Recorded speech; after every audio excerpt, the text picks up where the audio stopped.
Eh bien bonjour, je m'appelle Karine Légeron, je suis doctorante en littérature de langue française à l'Université de Montréal, autrice et chargée de cours en création littéraire. Dans cet épisode spécial des Mignardises littéraires, j'anime une discussion avec un auteur, une autrice et une interprète de la saison 3 des Mignardises littéraires. Ensemble, nous allons parler de pratiques d'écriture, de processus de création, ainsi que de l'expérience de la mise en voix et de la mise en scène des textes du balado.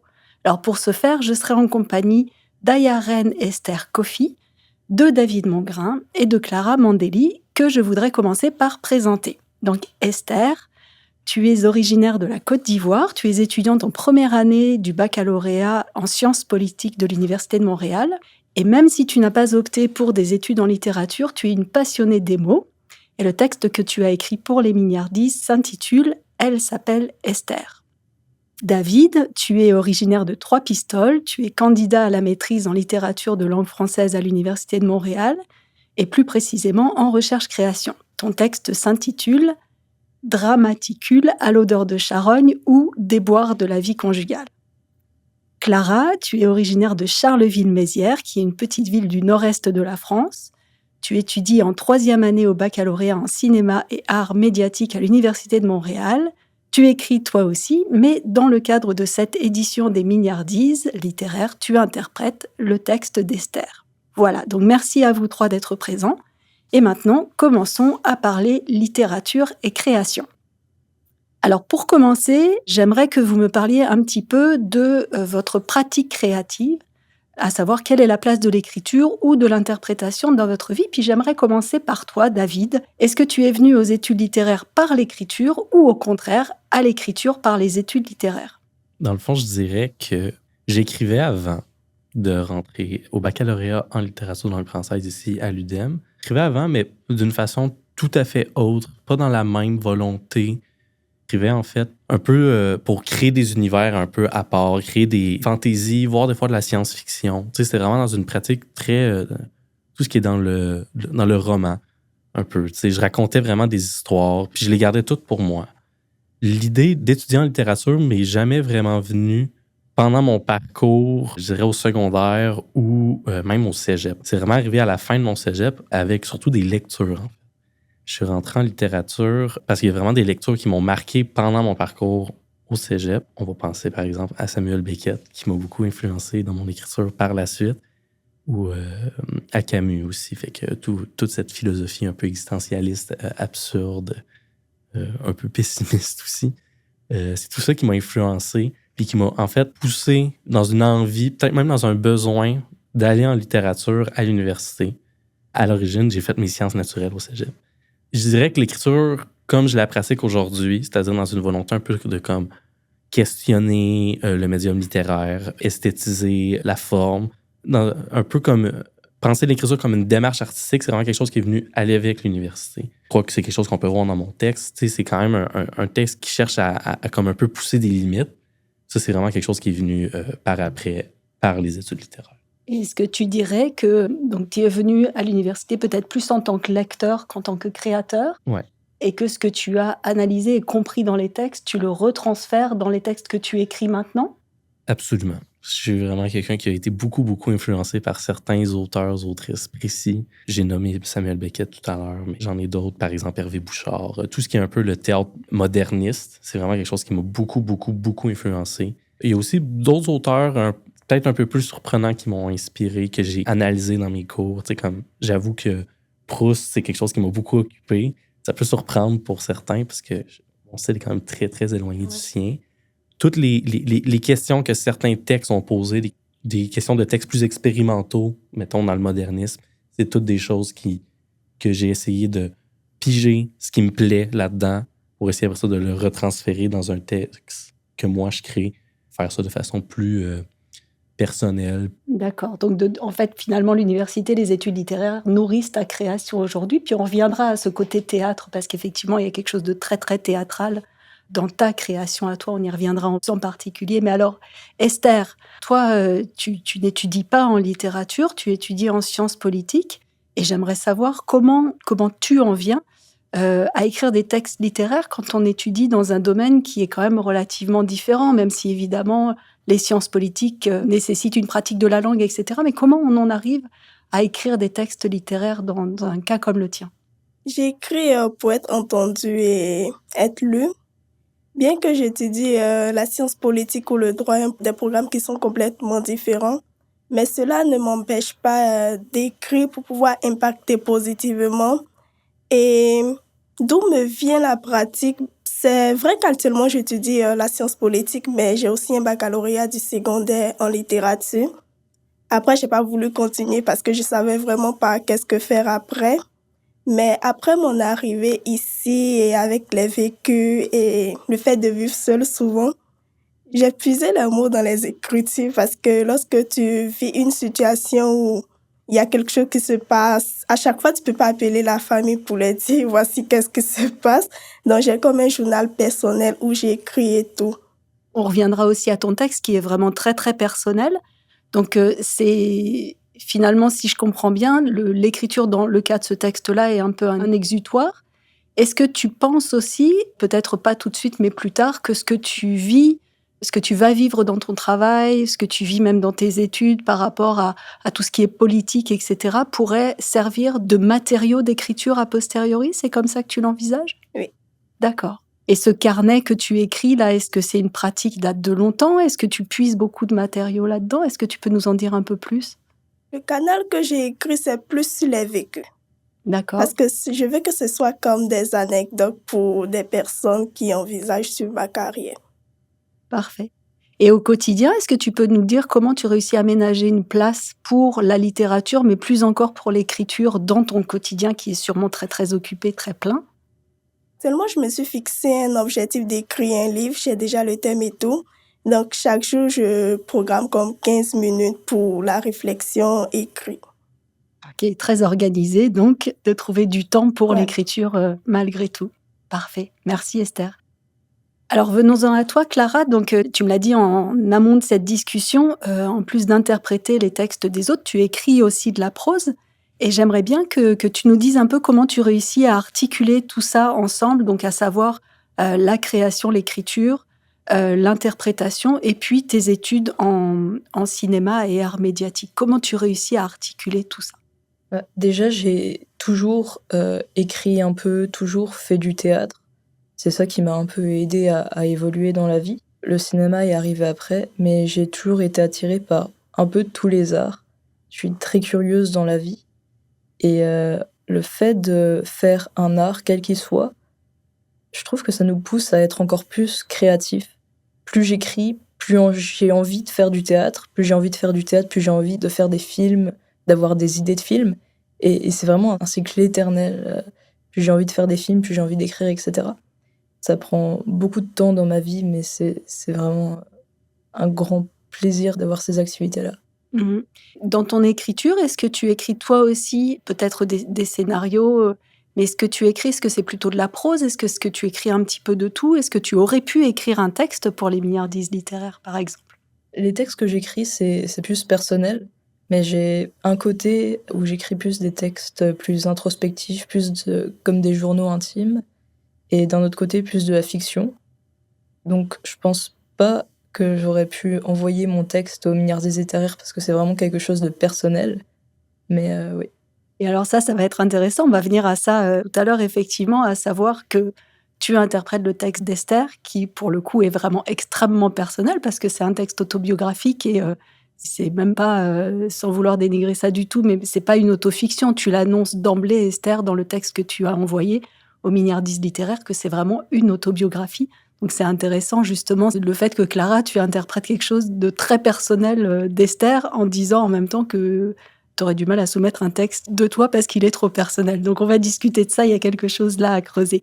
Je voudrais en venir maintenant à votre processus de création. Donc on va mettre les mains dans la pâte là, et la manière concrète dont vous travaillez, et notamment la façon dont vous avez travaillé le texte pour lequel vous êtes ici pour les milliardises littéraires.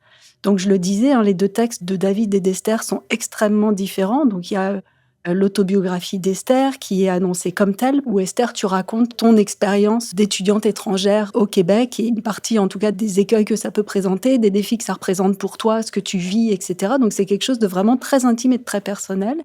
Et puis le texte de David, dont je dirais simplement que c'est ma lecture, une fiction déjantée, de forme théâtrale, que j'essaierai absolument pas de résumer parce que c'est à mon avis complètement impossible et tu vas nous en parler un petit peu plus.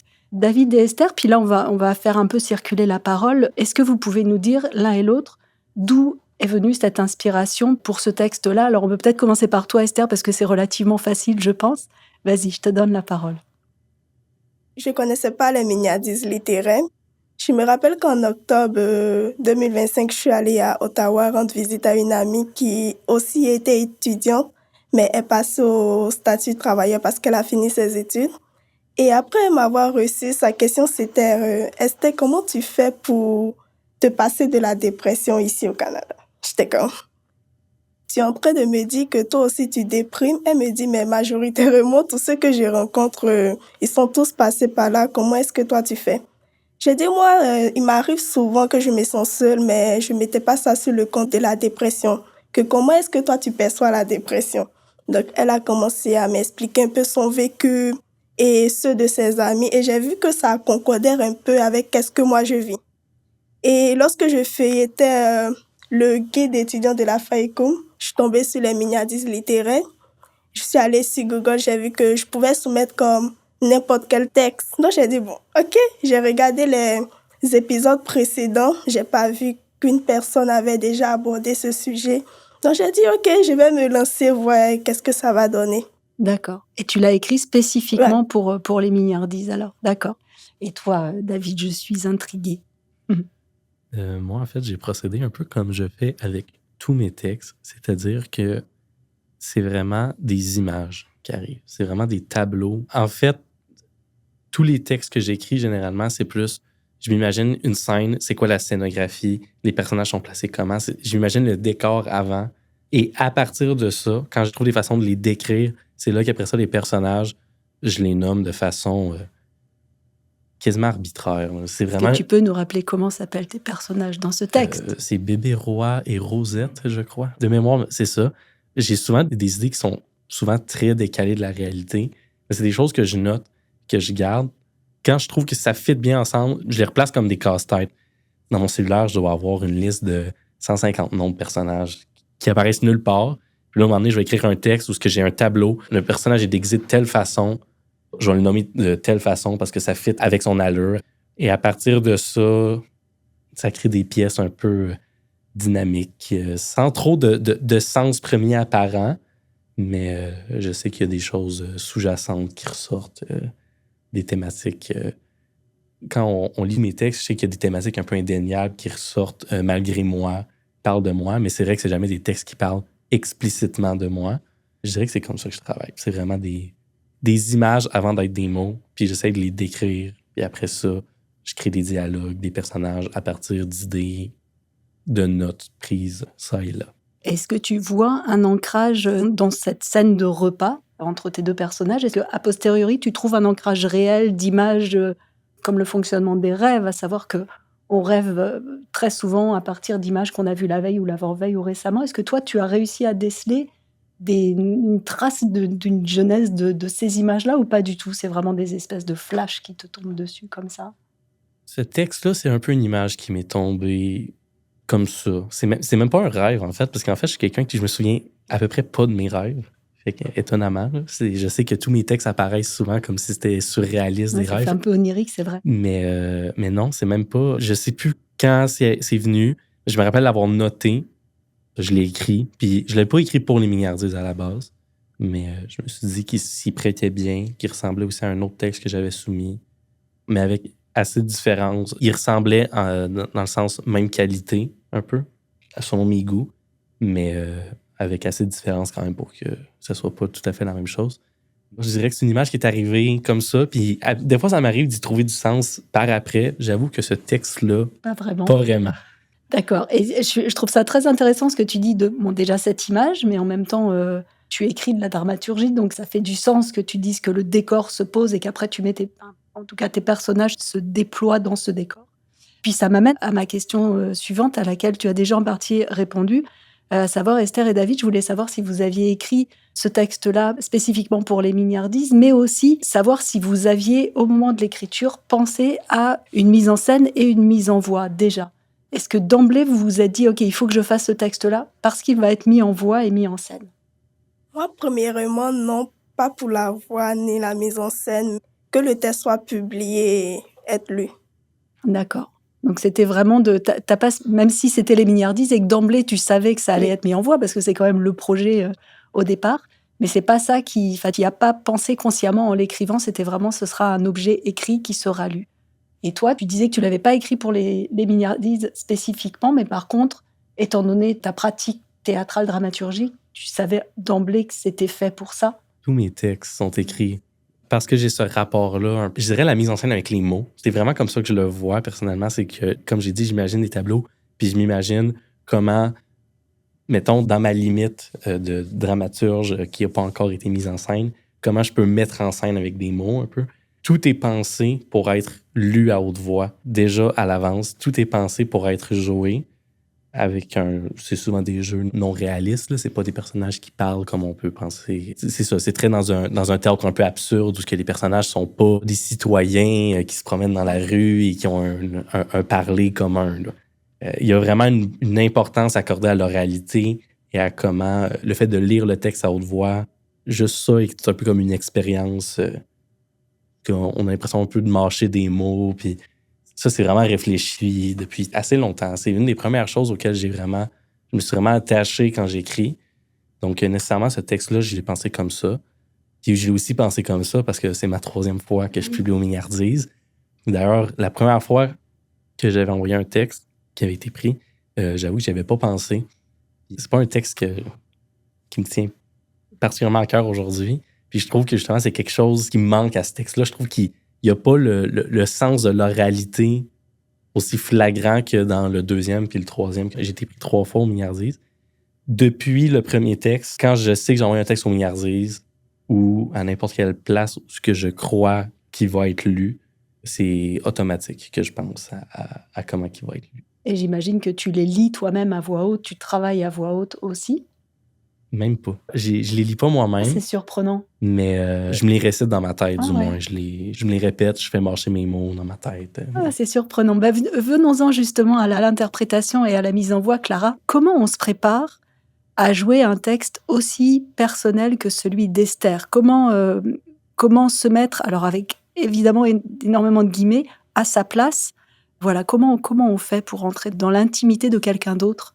On lit beaucoup, beaucoup, beaucoup le texte. On essaye de s'approprier, mais personnellement, j'essaye aussi En fait, je vois vraiment son texte comme un reflet de ma vie. C'est vraiment... J'essaye vraiment de mettre du mien. J'essaye de mettre de ma vie dedans, de ce qui s'est passé dans ma vie, ce que je vis aussi moi, parce que ça reflète vraiment ce que je vis à Montréal. Et je pense que ça reflète aussi ce que beaucoup de personnes vivent à Montréal en arrivant ici. Donc, j'essaye de me l'approprier, surtout, et en même temps de faire vivre Esther à travers moi. Mmh. D'accord. Et tu n'interprètes pas le texte de David. Par contre, je sais que tu l'as lu aussi. Et comment tu te serais préparée pour interpréter un texte qui joue à ce point avec justement l'oralité, la langue, parce qu'il y a un jeu dans le texte de David, il y a un jeu avec la langue, les sonorités qui est beaucoup plus présent que dans le texte d'Esther, qui là est beaucoup plus du matériau brut de l'intimité. Comment on se prépare à jouer un texte littéraire à ce point? Je pense qu'il y aurait eu plus d'études de textes à faire. Et c'est vrai que plus je lis le texte de David, plus je remarque des détails que je n'avais pas vus avant. Donc, beaucoup de relectures aussi. Et là, je me serais plus créé un personnage. J'aurais pris certains éléments de ma vie aussi, mais c'est plus difficile, je trouve. Donc, m'inventer à moi aussi une histoire dans ma tête et le faire vivre à travers les personnages de David. Mmh. Alors là, on parlait de mise en voix, donc pour les épisodes enregistrés, les textes enregistrés.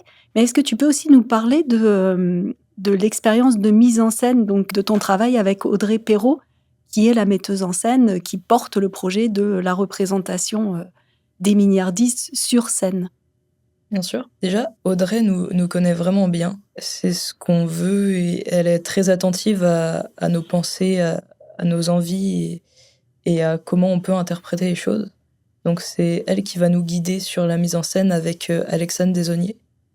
On suit un peu ses initiatives. Est-ce que c'est vous qui avez choisi, par exemple, les textes que vous interpréteriez? Comment ça s'est passé?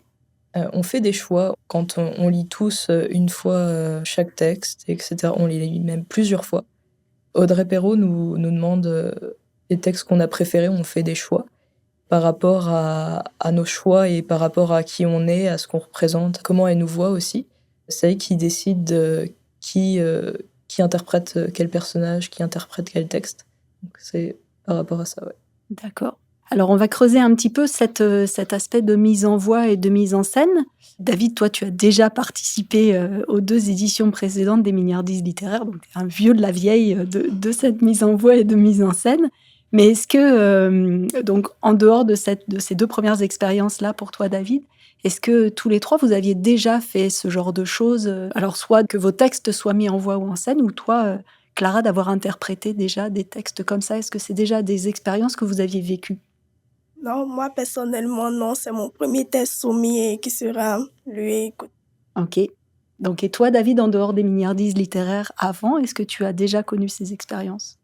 Pas des expériences de mise en voix. Ça, c'est vraiment juste les Mignardis où j'ai pu vivre ça. Et mise en scène? Mise en scène, non plus. Non J'ai plus. eu les Mignardis aussi, Oui, mais ouais. en dehors de ça. En dehors de ça, c'est une première. Encore, D'accord. non. Et Esther et David, quelles sont vos attentes, vos craintes peut-être par rapport à ça? Alors que pour l'instant, vous n'avez pas encore entendu les mises en voix, les mises en texte. Bah, toi, tes textes précédents, David, mais quelles sont les attentes, les craintes que vous avez par rapport à ça? Qu'est-ce que ça vous fait? Moi, qu'est-ce que je crains, c'est que comment est-ce que mon test ça sera reçu? Parce que c'est vrai que je vis une situation où certaines personnes vivent la même chose, mais il y a aussi d'autres personnes qui ne vivent pas cela et qui pourront dire, est-ce que c'est vrai? Donc, il y a un peu la crainte de l'incertitude de comment est-ce que les gens vont percevoir cela. Et l'attente, c'est que ça soit vraiment lu comme j'aurais aimé. Et que, parce que à la fin, je dis dans le texte que on ne demande pas de l'aide en quelque sorte, mais c'est plus une présence. Donc, si, admettons, tu vois qu'une personne vient d'arriver et que toi, tu es ici comme ça fait un peu plus longtemps, tu peux comme guider la personne avec présenter la ville, l'école ou je sais pas quoi là. Ça serait apprécié et ça peut permettre à cette personne de ne pas se sentir seule et de aussi pouvoir sortir de sa zone de confort. Donc, c'est un peu ça. Donc, c'est plus finalement du côté de la réception du texte que de l'interprétation de Clara. Bon, donc, Clara, la pression était un peu enlevée, même si quand même, Esther s'attend à ce que tu interprétais comme elle l'avait pensé. Donc, voilà. D'ailleurs, je vais rebondir tout de suite là-dessus, puis on reviendra à toi après, David. Donc, c'est toi, Clara, qui fais l'interprétation pour l'enregistrement du texte d'Esther. Est-ce que ça change quelque chose de la rencontrer aujourd'hui? Est-ce que tu penses que ça aurait changé quelque chose si tu l'avais rencontrée avant ton interprétation? Déjà, il faut savoir que sur le texte, il y a une note d'intention. Et ça aide beaucoup à savoir comment elle veut qu'on l'interprète aussi. Mais je trouve que le texte est assez clair. J'ai plutôt bien compris où elle voulait en venir. Est-ce que ça change quelque chose? Aujourd'hui, je pense que ça change pas grand-chose parce que j'ai bien décortiqué le texte. J'ai beaucoup travaillé dessus. Avant de faire la mise en voix, ça aurait peut-être pu changer certaines choses. Je pense que c'est bien de la rencontrer après, parce que ça aurait enlevé aussi un peu de mon personnel, un peu de mon vécu. Et je trouve que c'est bien de faire pile une osmose entre nos 2 ressentis sur un même texte. Ouais, de laisser une plus grande part finalement à la création dans l'interprétation que si tu avais rencontré Esther avant finalement, c'est ça? C'est ça, tout à fait. D'accord. Alors, je reviens à toi, David. Tes craintes, tes attentes par rapport à la mise en voix. Je sais pas si je dirais une crainte, mais je vais Oui, prendre... c'est peut-être un peu fort, Ouais, crainte, mais en tout cas, mais sachant que j'ai quand même des textes hermétiques, j'ai toujours... C'est peut-être une crainte. J'ai toujours un peu cette peur-là que le texte soit reçu dans un ton complètement différent de celui dans lequel je l'ai écrit. Comme, je vais prendre par exemple la deuxième édition, quand j'ai écrit 15 constats à peine, avec le titre épouvantablement long. Je ne l'avais pas du tout écrit dans le ton dans lequel il a été lu. Moi, dans ma tête, c'était un texte qui était quand même... qui était certes cynique, mais qui était plus... un peu plus nihiliste, un peu plus pessimiste. Ça a vraiment été lu dans une esthétique quasiment circassienne. On fait des pirouettes. Puis j'ai vraiment aimé ça, mais j'avoue que quand j'ai entendu le balado la première fois, ça m'a vraiment surpris parce que je m'attendais pas du tout à ça. Je l'avais pas vu venir. Ça a eu un impact positif parce que ça m'a fait réaliser que mon écriture peut vraiment être drôle. Genre, c'est pas quelque chose que j'avais vraiment envisagé avant. Puis maintenant, c'est quelque chose que je reprends dans mon écriture. C'est ce côté-là un petit peu plus cynique, comique, puis vraiment un absurde étrange qui fait rire plus qu'il fait pleurer un peu. Mais fait que c'est ça. Fait que je dirais que j'ai aucune idée de comment le texte va être reçu, comment le texte a été reçu, puis dans quel ton il va être lu. Je sais pas si ça va être... J'ai l'impression qu'il est quand même un petit peu moins drôle que celui de la dernière saison, mais j'ai pas d'attente après 3 saisons. Je laisse ça... Tu laisses vivre. Je fais quand même confiance aux milliardaires, fait que je laisse ça... je me laisse surprendre. Ouais. Et est-ce que a posteriori, tu peux... je reviens à le texte de la deuxième édition des Milliardises littéraires. Est-ce que a posteriori, tu peux voir dans le texte ce que tu pensais pas y avoir mis, à savoir cette portée vraiment humoristique? Est-ce que tu la vois effectivement? Oh oui, je la vois complètement, là. Mais je l'avais pas écrit dans cette intention-là. Mais je la vois complètement, là. Je veux dire, c'est clairement... c'est burlesque, là, comme texte. Mais je l'avais pas... c'est pas l'intention qu'il y avait derrière. Puis je pense que justement, les milliardaires, ça m'a permis un peu d'ouvrir mon regard sur mon écriture, puis moins me centrer exclusivement sur ma vision de mon texte, ma vision de ce que j'en fais, ma vision de comment je le comprends. Que oui, aujourd'hui, je vois complètement.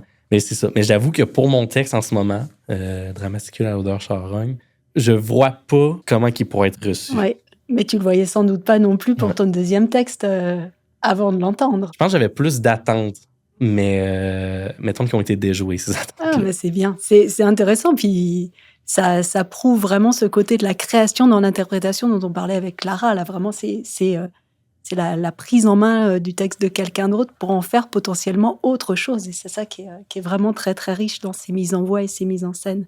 Et alors, qu'est-ce que ça vous fait à vous deux, Esther et David, et toi aussi, Clara, mais de façon peut-être un petit peu décalée, de savoir que certains inconnus sur le campus que vous allez peut-être croiser vont vous avoir lu, entendu, etc. Qu'est-ce que ça vous fait, Clara, par exemple? Et j'ai hâte de voir comment les autres personnes peuvent recevoir ça. J'aime beaucoup jouer devant les personnes. J'aime beaucoup... quand on joue devant des personnes, on ressent vraiment les énergies et c'est ça qui nous aide vraiment à jouer. De ressentir comment les personnes rient, comment les personnes pleurent ou peu importe. Et c'est vraiment ça qui nous pousse à donner tout. Et donc, ouais. Mm-hmm. Et alors, Esther, de savoir que tu vas croiser des inconnus qui, eux, sauront qui tu es. D'abord, ça fait plaisir de savoir que tu as écrit quelque chose qui a été lu.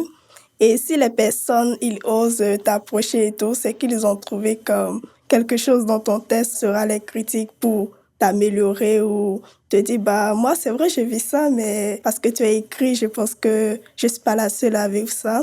Ça rassure.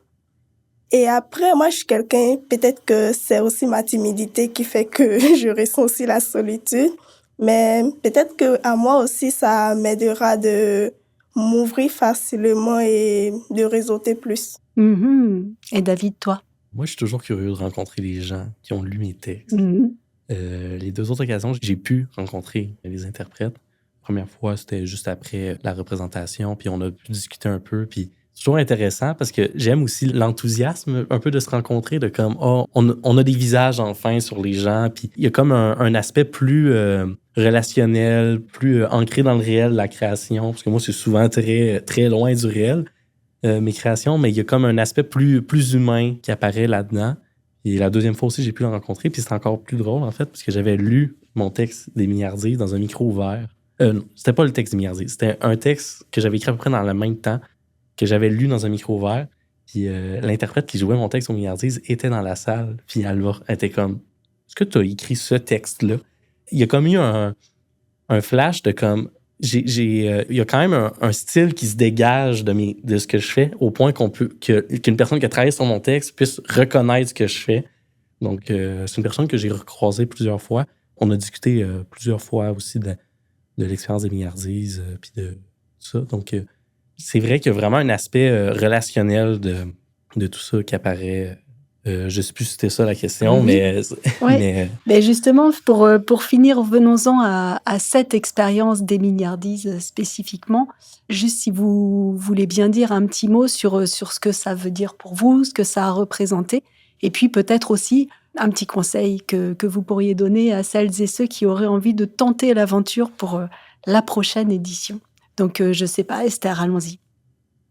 Honnêtement, qu'est-ce que moi je peux dire si la prochaine édition se lance et qu'il y a des personnes qui ont comme quelque chose à partager, à vouloir faire savoir, qu'ils n'hésitent pas à soumettre et si les tests sont retenus et tout, ça aussi leur permettra d'avoir un texte, d'avoir soumis et de se faire entendre. Ça te fait entendre, oui. Ouais, d'avoir une première expérience comme ça, ouais. David? Moi, je dirais de profiter du fait que les Milliardiers sont à l'université parce que c'est vraiment quand même une belle occasion pour les personnes qui font de l'écriture à niveau amateur. Moi, par exemple, première saison des Milliardiers, c'était ma première fois que je publie un texte de ma vie aussi. Puis je crois qu'il faut profiter de ça. Puis comme conseil, en fait, je dirais de quoi similaire à Esther quand même, lancez-vous, faites-le. Ayez pas peur de vous mettre à nu, d'écrire des choses qui peuvent paraître plus personnelles, des choses qui peuvent paraître plus étranges, des choses qui peuvent paraître un peu... des choses qui peuvent vous paraître importantes, mais que vous doutez de l'importance. Allez-y. Un autre conseil que je pourrais donner, moi, c'est quelque chose que j'ai personnellement fait, c'est justement penser au fait que ça va être joué. Écrire pour un peu s'abandonner à la voix, un peu. C'est comme écrire parce qu'on sait que ça va être lu, parce qu'on sait qu'il y a une notion un peu de théâtre qu'il y a là-dedans. Donc, ça, c'est un conseil plus formel que je donnerais, mais vraiment, je pense que le plus important, c'est de se laisser aller, c'est de faire les choses comme on a envie de les faire. Là. Et de profiter de cette plateforme, effectivement, fabuleuse qui est les Milliardises, d'être lu, d'être entendu, comme le disait Esther, d'être publié aussi. En tant qu'interprète, qu'est-ce que ça t'a fait et qu'est-ce que tu pourrais peut-être conseiller à des gens qui voudraient soit soumettre un texte, soit proposer aussi d'interpréter les textes des autres? Je rejoins aussi ce que vous avez dit. Pour moi, le premier conseil, c'est oser. C'est ma 3e année à l'Université de Montréal et c'est ma première année où j'ose passer les auditions parce que j'avais peur, j'étais trop timide, j'avais peur d'échouer. Et en fait, ça s'est super bien passé. Ça vaut vraiment le coup d'oser. On se fait des super amis. C'est même plus que des amis. On passe beaucoup de temps ensemble, beaucoup de travail, mais c'est du travail. J'ai jamais autant aimé travailler. C'est une grande découverte. On voit vraiment une université d'une autre manière. Et je pense que c'est très important de profiter aussi de l'université, de ce que l'université nous donne. Il y a énormément d'activités sur le campus à faire. Et il faut tenter, il faut oser, il faut participer. Et ce que j'entends dans ce que tu dis, Clara, et ça recoupe un petit peu ce que disait David, c'est vrai que c'est une chance énorme, là, à t'entendre parler du fait que vous avez beaucoup travaillé les textes en équipe, etc. Mais ça, c'est vrai que c'est quelque chose qui arrive très, très, très rarement dans la vie d'un auteur ou d'une autrice, de savoir qu'il y a toute une équipe qui travaille sur un texte, qui le lit aussi ardemment, aussi assidûment, et qui le travaille autant, c'est quand même quelque chose qui est quand même assez rare. Eh bien, merci beaucoup à vous trois, Clara, Esther et David, d'avoir partagé avec nous votre expérience des Milliardises et puis de vous être ouverts sur votre création, vos processus d'interprétation, de création, d'écriture, etc. Merci à vous tous de l'autre côté des écouteurs, de la radio, de l'ordinateur, d'avoir été parmi nous. Merci d'avoir été parmi nous pour cet autre épisode des Milliardises littéraires. Le balado qui célèbre la créativité, la littérature et l'expression artistique en français, en vous transportant dans de multiples univers.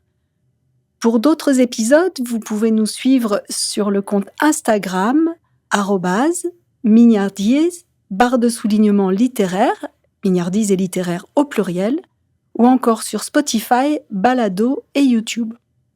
Si vous souhaitez découvrir les textes sur scène, venez voir la représentation théâtrale des Mignardises littéraires le vendredi 27 mars 2026 à 19h30 au Centre d'essai de l'Université de Montréal, dans une mise en scène d'Audrey Perrault et dans le cadre de la Franco-Fête de l'UDM. Merci à l'équipe de création derrière ce balado, à savoir Audrey Perrault pour la direction des interprètes et la réalisation assistée par Alexandre Desauniers, Nicolas Girard, étudiant à la faculté de musique en composition et création sonore pour la technique et le montage sonore, Théophile Gagnère à la composition musicale, l'équipe de la Bibliothèque des Lettres et Sciences Humaines de l'Université de Montréal pour son accueil en studio. Production du UDM français, ce balado a été réalisé en collaboration avec l'Université McGill, le département des littératures de langue française et les services à la vie étudiante de l'Université de Montréal. Merci d'avoir été des nôtres.